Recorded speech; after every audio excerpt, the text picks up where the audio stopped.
Good morning, students.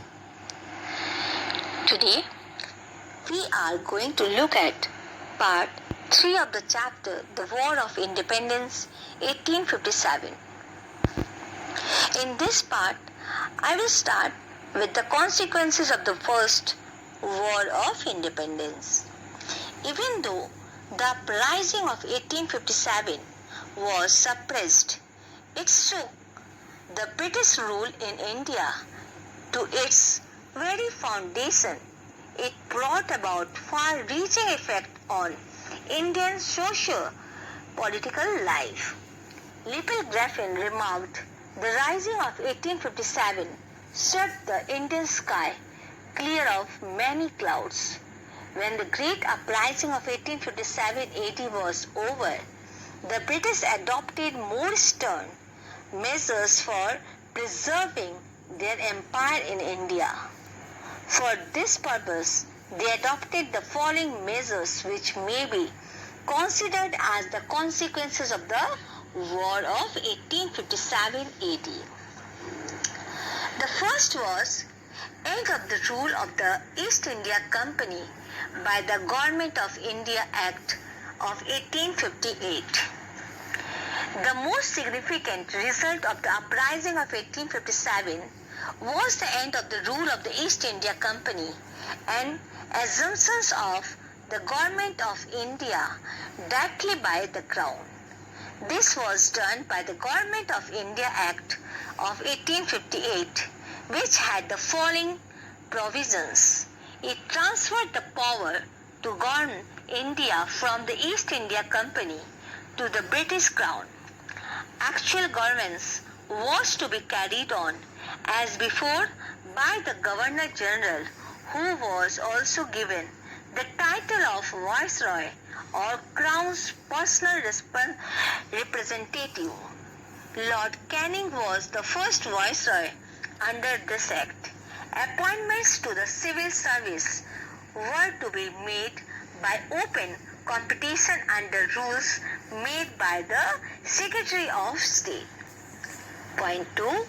The British Crown assumed the direct responsibility of the government of India by the Queen Victoria's Proclamation 1858. The proclamation promised that the government of India would follow a policy of non-intervention in the social and religious matters of Indians. Treat all subjects, Indians and Europeans, as equals. Education and ability would be the basis of all appointment. Do its best to advance the industries in India. Promote works of public utility in India so as to ensure the material as well as the moral progress of the people. Now next, reorganization of the Indian Army to prevent the reoccurrence of another uprising. Next, abolition of Peshwaship and the end of the rule of Mughal dynasty. With the death of Bahadur Shah II, who was deported to Yangon, the Mughal dynasty came to be an end. Nana Sahib, the last Peshwa, had taken an active part in the uprising and had fled to Nepal after the failure of the uprising. So the office of the Peshwa also came to an end. Thus ended two of the most formidable foes of the British, the Marathas and Mughals. Now the next, end of the era of the territorial expansion and economic exploitation. Policy of divide and rule.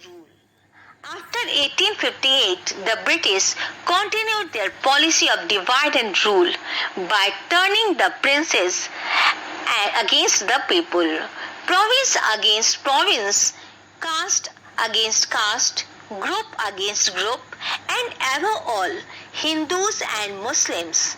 They alienated the people from their rulers by giving them special protection and concessions. Another racial antagonism. The British believed in their racial superiority and their thought that a social distance was to be maintained to preserve their authority over the Indians. Railway compartments, parks, hotels, clubs, etc., reserved for Europeans only, were visible manifestations of this racialism. Now, foreign policy. India's foreign policy was dictated by the interest of the British government. It fulfilled the two aims of the British: protection of its Indian Empire and expansion of the British economic and commercial interest in Asia and Africa. Now increased in the racial bitterness. After the uprising of 1857, racial bitterness increased. The British dubbed all Indians as unworthy of the trust and subjected them to insults and humiliation. In fact, the entire structure of the Indian government was remodeled and based on the idea of a superior race. Religious changes. The British rulers declared emphatically their policy of non-interference in the religious affairs, customs and traditions of the Indians.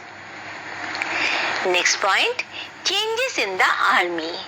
The Indian army was reorganized after 1858 to prevent the reoccurrence of another uprising. Next, economic exploitation. The uprising of 1857 ended the era of territorial expansion and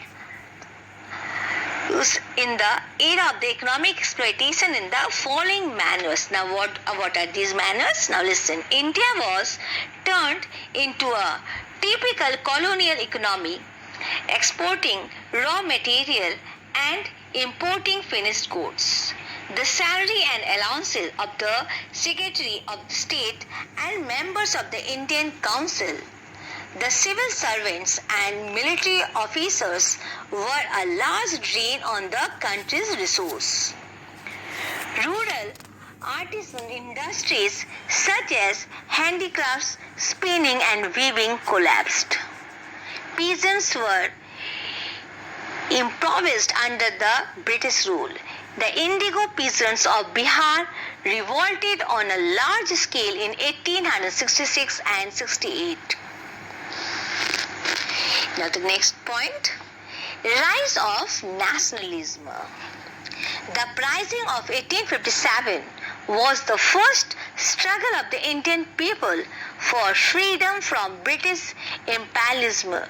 It paved the way for the rise of the national movement.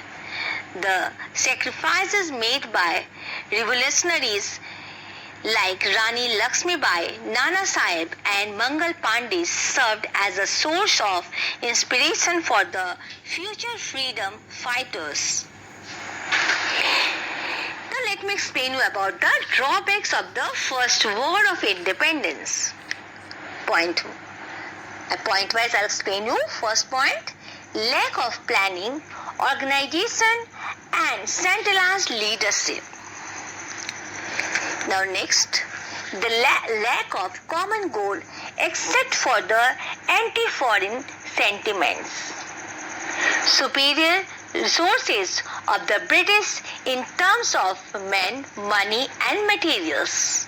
Next, the British had the telegraphic, the postal system and other means of communication under their control. Next, lack of nationwide dimension. Next, some of the rulers of the Indian states remained loyal to the British and held them in suppressing the movement. Next, some sections of the Indian society like the big merchants, the moneylenders, some zamindars and sections of the educated Indians did not support this movement.